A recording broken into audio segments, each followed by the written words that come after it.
Hello aspirants. मैं हूं आपका mentor and an UPSC aspirant Rahul Chaudhary. अगर पीछे का बैकग्राउंड साफ नहीं आ रहा हो तो मुझे माफ़ कीजिएगा आप लोग, क्योंकि पुराने घर हैं हमारे और ऐसा ही बैकग्राउंड है। तो इसमें मैं कुछ ज़्यादा कर नहीं सकता और अभी रूम में लाइट नहीं आ रही है, तो उस वजह से मुझे बाहर ही वीडियो रिकॉर्ड करनी पड़ रही है। और चूंकि घर वाले नहीं हैं आज यहाँ पे, तो बाहर रहना पड़ रहा है मुझे अपने रूम को छोड़कर। सो 2026 का प्रीलिम्स मैंने दिया। आप में से भी कई लोग ऐसे होंगे जिन्होंने दिया होगा, बट इनमें से सबसे ज़्यादा इंपॉर्टेंट चीज़ पता है क्या है? सिलेबस। एक्चुअल में हम सिलेबस को छोड़ ही देते हैं 2026 में। जिनका पहला, दूसरा, तीसरा, चौथा या कोई सा भी अटैम्प्ट था ना, तो उन्होंने रियलाइज़ किया होगा कि सिलेबस कितना इंपॉर्टेंट रोल प्ले करता है इस वाली स्पेसिफिक प्रिपरेशन में। तो 2027 के लिए क्या सेम ही सिलेबस रहने वाला है? ज़रूरी है ये चीज़ हमारे लिए जानना। जो पहला अटैम्प्ट देने वाले हैं 2027 में अपना, या तो दूसरा, तीसरा, जो भी अटैम्प्ट देने वाला है। तो मैंने जो चीज़ रियलाइज़ की वो ये थी कि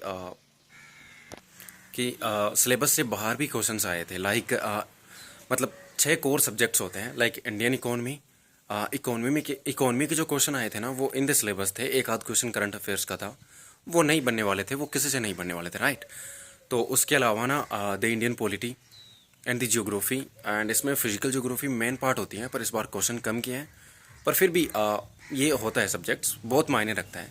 एंड इसके अलावा the Indian geography as well as the world geography, उसमें मैपिंग करते हैं हम लोग और बहुत सारी चीज़ों के बारे में जानते हैं, लाइक माउंटेन्स के बारे में एंड अलग अलग चीज़ों के बारे में, वहाँ की लेक्स के बारे में, और जो इंपॉर्टेंट चीज़ें होती हैं जो न्यूज़ में रहती है ना, उनके बारे में भी हम जानते हैं। तो ये ज्योग्राफी हो गई। और हिस्ट्री के 3 पार्ट्स होते हैं, the ancient history, the medieval history and as well as the modern history. तीनों से क्वेश्चंस आते हैं और तीनों को हमें पढ़ना होता है, चाहे हम अलग पढ़ें चाहे सेम तरीके से, मतलब एक ही पैटर्न में पढ़ें। तो ये तीसरा चौथा सब्जेक्ट हो गया। उसके अलावा साइंस एंड टेक्नोलॉजी, उसमें भी कुछ इंपॉर्टेंट टर्मिनोलॉजीज होती हैं, लाइक डिफेंस रिलेटेड टेक्नोलॉजी होती है, nuclear technology as well as the biotech and other technologies. और उसके अलावा अगर कुछ छूट रहा है, मतलब मैं क्या भूल रहा हूँ, हाँ, इकोनॉमी हो गई, पॉलिटी हो गई, ज्योग्राफी हो गई, साइंस एक हो गया, हिस्ट्री हो गई।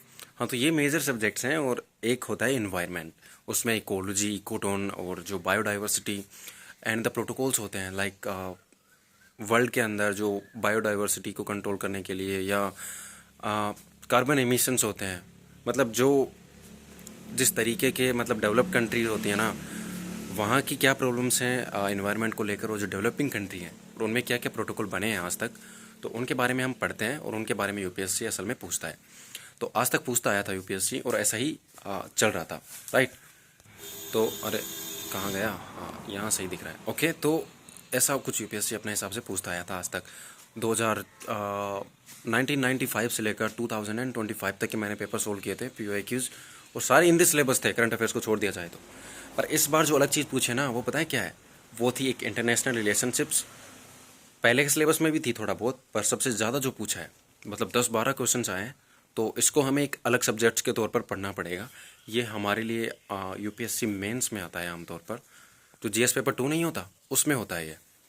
लाइक जीएस पेपर 2 में होती है द राज व्यवस्था, यानी कि the Indian polity, the governance, यानी कि प्रशासनिक व्यवस्थाएं, एंड द आईआर, यानी कि इंटरनेशनल, अंतर्राष्ट्रीय संबंध। तो ये वहाँ से उठाया है। कुछ एथिक्स के पार्ट्स भी डाले हैं, पैटर्न ऑफ कोर्स चेंज किया है। तो काफ़ी चीज़ें हैं जिन्हें यूपीएससी ने चेंज किया है आपकी बार। अभी मैं धूप में हूँ, बहुत ही ज़्यादा वो लग रहा है यार मुझे। तो आज इतना ही रखेंगे। मैंने रफ अंडरस्टैंडिंग दी है आपको। कल से या 2-4 दिन से मैं सिलेबस स्टार्ट ही करने वाला हूँ। तो बोर्ड वगैरह तो नहीं है, पर मैं लिख के बताऊँगा आपको सारी चीज़ें। हर एक सिलेबस को डिटेल में एनालिसिस करेंगे हम, पूरे पेपर्स के। जीएस पेपर जितने भी होते हैं ना, 9 पेपर होते हैं मेंस के लिए, और प्रीलिम्स के लिए सीसेट, और ये जो मेन जीएस 1 है, इनके दोनों के सिलेबस को हम डिकोड करेंगे अपने हिसाब से बेहतर ढंग से। तो आज इतना ही रखते हैं guys. Thank you very much. Thank you.